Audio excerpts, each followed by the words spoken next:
मेरे प्रिय दर्शकों नमस्कार। प्रिय दर्शकों, ऋषि ज्योतिष में आपका स्वागत है। सबसे पहले मैं आपको बहुत धन्यवाद दूं कि आप मेरे वीडियो बड़ी उत्सुकता से देख रहे हैं। आशा करता हूं आगे भी देखते रहेंगे। जैसा कि आपको पता है, मैं वास्तविक कुंडली में जो योग होते हैं, या अशुभ हो या शुभ हो, उनके ऊपर वीडियो बना करके आपका मार्गदर्शन करता हूं।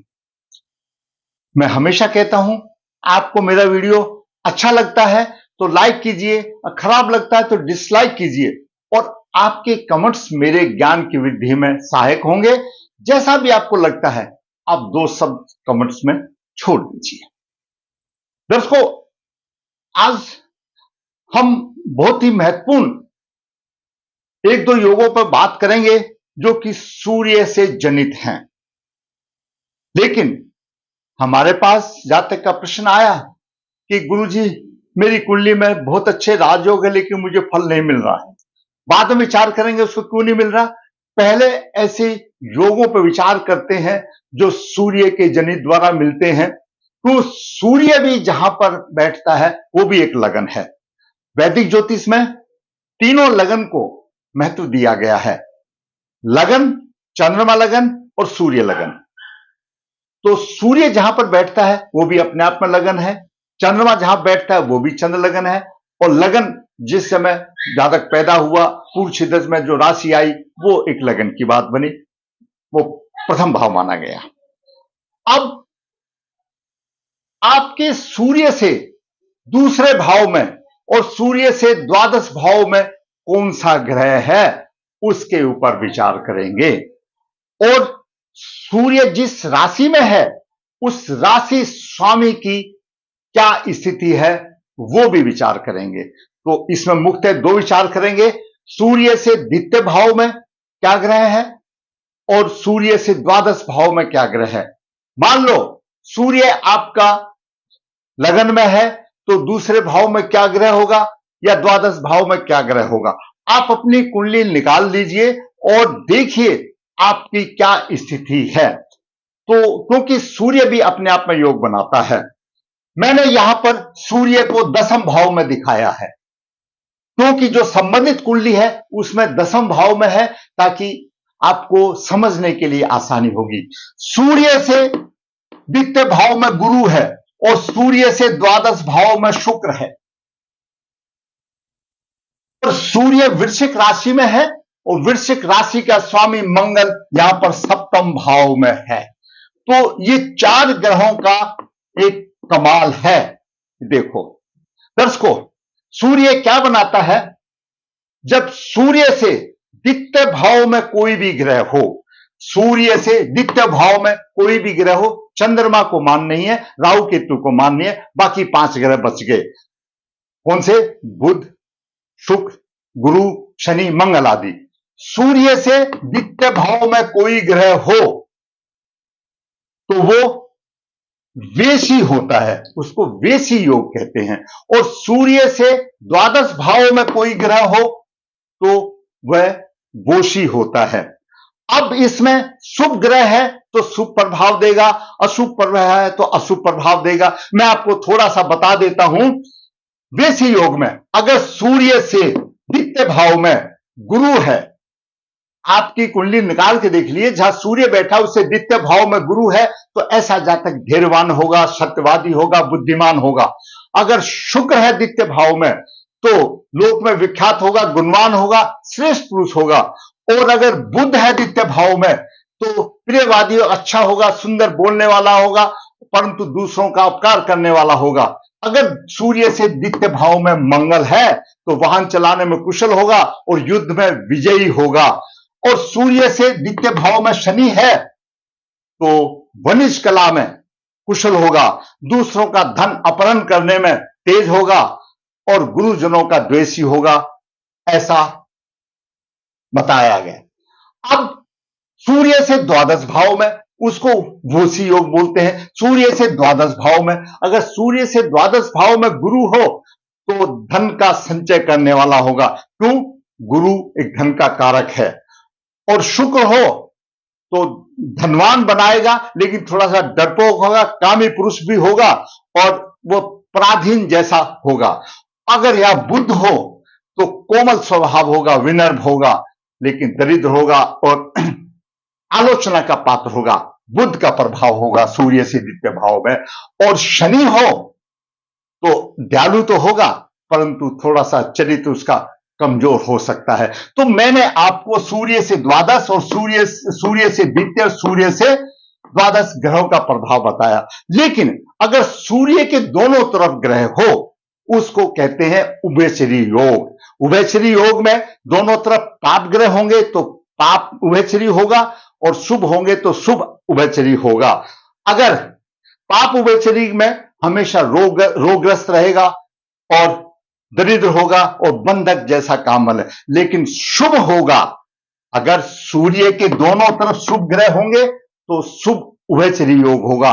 और उसमें भी अगर जो शुभ ग्रह हैं अपनी मूल त्रिकोण या उच्च राशि या स्वय राशि के होंगे तो धन और सम्मान में चार चांद लग जाएंगे। तो सूर्य से द्वादश गुरु मैंने यहां दिखाया धनु राशि में है, और सूर्य से द्वितीय गुरु धनु राशि में है, सूर्य से द्वादश शुक्र तुला राशि में है। तो ये शुभ उभयचरी योग बना, और राजतुल धनी ऐश्वर्यशाली बलवान सुखी सुशील दयावान ऐसा व्यक्ति बनता है जिसका कि सूर्य का उभयचरी योग बन रहा हो और दोनों तरफ हो।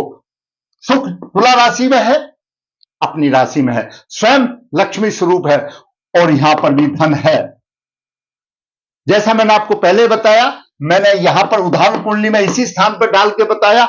यहां पर गुरु एकादश भाव में अपनी राशि में, धन तो वैसे ही आ गया, और यहां पर शुक्र 9 भाव में अपनी राशि में है, तो वो भी शुक्र लक्ष्मी है, धन का भी साथ हो गया। यानी बहुत ही बढ़िया शुभ उभयचरी योग बन गया। ऐसे योग में राजाओं जैसा तुल ऐश्वर्यशाली बलवान और सुखी और सुशील माना गया है।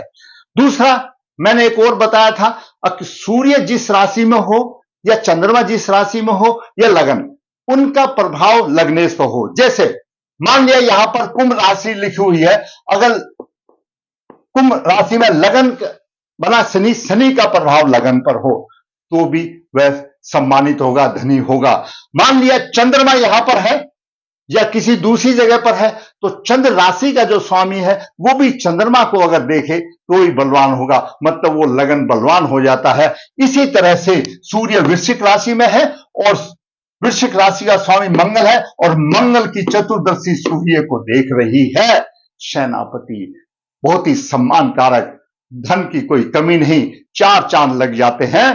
कैसे लग जाते हैं? राज्य से अधिकार प्राप्ति मिल जाता है अगर ऐसे योग बनते हैं। लग्नेश लगन को, चंद्रमा लगन का स्वामी चंद्र लगन को, और सूर्य लगन का स्वामी सूर्य लगन को देखे तो जातक महान नेता, शासक, राज से शक्ति प्राप्ति, सम्मानित और धनी बनता है। ऐसे योग है। तो ये यहां पर उभयचरी योग भी बन रहा है और राज से अधिकार योग भी बन रहा है। दूसरा, एक संबंधित कुंडली में दामनी योग भी, जो किसी भी कुंडली में बन जाता है, आसानी तो नहीं है। कोई भी ग्रह राहु केतु को छोड़ करके 6 ग्रहों में 6 भावों में हो तो दामनी योग बनता है, उसमें भी अपने आप उसको सफलता मिल जाती है। अब देखते हैं संबंधित कुंडली क्या कहती है। सूर्य से द्वितीय और द्वादश ग्रह और सूर्य अधिष्ठ राशि का स्वामी की सूर्य पर दृष्टि महान शासक धनी आदि योग बनाता है, जैसे मैंने आपको बताया।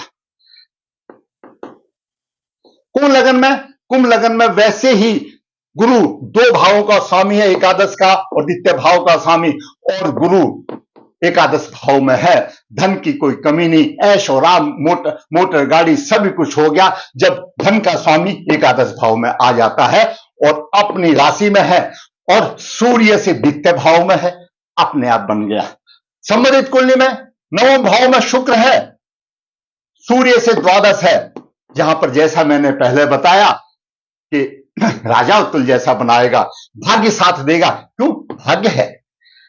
और शुक्र कुंभ लगन में चतुर्थ भाव का स्वामी, भाग्य का स्वामी, भाग्य में है, भाग्य भाव 9 भाव में है, तो भाग्य का भी अच्छा देगा। और जब भाग्य बलवान होता है, शुक्र यहां पर होता है, अपने आप में लक्ष्मी मिल जाती है। यहां पर सूर्य लगन को बल मिल गया, सूर्य से द्वितीय गुरु हो गया और सूर्य से द्वादश शुक्र हो गया, और शुभ उभयचरी योग बन गया, राजा तुल धनी ऐश्वर्यशाली बन गया। दूसरी तरफ मैंने बताया था सूर्य लगन तो सूर्य जिस राशि में है उस राशि का देखे। चंद्रमा मान लिया इसमें है, कोई भी राशि हो, जो चंद्र राशि जहां है उस राशि का स्वामी चंद्रमा को देखे और लगन को लग्नेश देखे, तो भी राज अधिकार मिलते हैं, सम्मान मिलते हैं। यहां पर सूर्य वृश्चिक राशि में है और मंगल की चतुर्दृष्टि है, 10वें भाव में बैठा है, बहुत ही अच्छा शुभ योग बन रहा है, सम्मानित योग बन रहा है। ऐसे योग बड़ी मुश्किल से मिलते हैं, तो मैंने आज आपको ये बताया। लेकिन उसको नहीं मिल रहा है, उसको क्यों नहीं मिल रहा है, अब हम देखते हैं कि क्यों नहीं मिल रहा है, कारण क्या है। दर्शकों, हम हमेशा बताते हैं ये लगन और लग्नेश स्वयं का प्रतिनिधि करते हैं। लगन और लग्नेश स्वयं का प्रतिनिधि करते हैं। लग्नेश शनि द्वितीय भाव में 6 डिग्री पर है और लगन के उदय अंश 24 डिग्री है, 18 डिग्री का फर्क है। लग्नेश कमजोर हो गया और साथ में केतु और राहु की दृष्टि हो गई, पीड़ित हो गया, उससे भी काम नहीं चला, तो मंगल की अष्टम दृष्टि आ गई शनि के ऊपर, पीड़ित हो गया। तो लग्नेश पीड़ित हो गया। उदय अंशों से जब बच्चे ने जन्म लिया, जो प्रकाशमान किरणें थी वो 24 डिग्री पर उसने जन्म लगन के उदय हुए और शनि के लग्नेश के 6 डिग्री 54 मिनट है, तो 17-18 का फर्क है। तो कैसे उसको प्रभाव मिलेगा। इसलिए उसको, जो मैंने आपको इतने अच्छे योग बनाए, उसको कुछ भी प्रभाव नहीं मिल रहा है। मंगल से पीड़ित है, राहु केतु से पीड़ित है।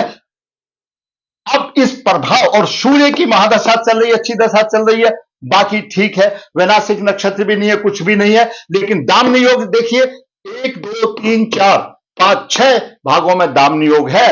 ऐसा भी जातक विद्वान और यशस्वी मिलता है और सम्मान की कोई कमी नहीं। लेकिन मिलेगा किसको दर्शकों, लग्नेश तो कमजोर है।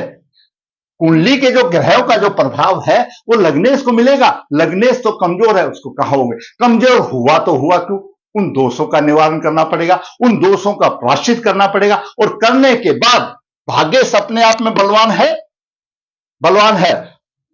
पंचमेश बुधादित्य योग तो बना रहा है, 11 डिग्री का फर्क है, अपना अस्तित्व तो नहीं खो रहा, 10 डिग्री से थोड़ा बहुत फर्क, कमजोर तो है ये, मान लिया। लेकिन लग्नेश को बलवान करने के लिए किस वजह से हुआ, वो दोषों का उपाय करके, मंगल शनि का उपाय करके, राहु शनि का उपाय करके, लग्नेश का रत्न लगन में धारण करो और ये सारे योग उसको मिल जाएंगे। दर्शकों, मैंने एक छोटे सी वीडियो में आपका मार्गदर्शन किया। अगर आप समझते हैं कि ऐसा योग किसी को और भी मार्गदर्शन कर सकता है, तो मेरे इस वीडियो को आप लाइक करें, शेयर करें, और आप लिखिए, आपको अच्छा लगता है तो लाइक कीजिए, खराब लगता है डिसलाइक कीजिए, लेकिन कुछ तो कीजिए, और कमेंट्स बॉक्स में लिखिए, ताकि मेरा मनोबल ऊपर हो। और जिसने मेरा चैनल सब्सक्राइब नहीं किया, सब्सक्राइब करें, ताकि आपको मेरी वीडियो सबसे पहले आ जाए और आपका मार्गदर्शन हो। धन्यवाद।